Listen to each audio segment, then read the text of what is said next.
Hello and welcome back to another at-home workout, y'all. My name is Coach Jeremy, and today we'll be wrapping up our mini-series on improving ankle range of motion by using regressive angular isometric loading, or better known as rails. Now, looking back to the last 2 weeks, we've tried to create space by using controlled articular rotations and pales contractions. Now, while you can use these at any joint in the body, today we're going to emphasize and continue using it with ankle dorsiflexion.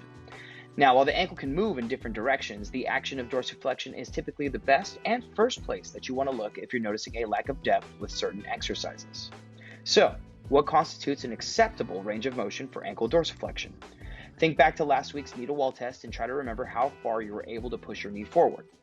Whether you were able to track this down or not, ultimately we are hoping for the knee to end up over the toes eventually.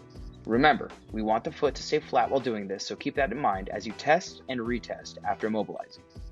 As for your homework, it's now time to put it all together and create one big piece that our ankles can benefit from.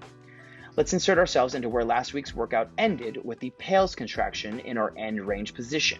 As a reminder, we held this passively for up to 2 minutes before we started contracting our foot into the ground over the span of 10 to 15 seconds.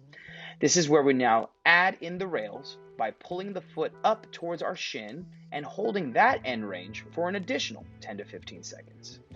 There should be zero movement from the foot itself, as we are supposed to take up whatever space was given to us when we began the exercise.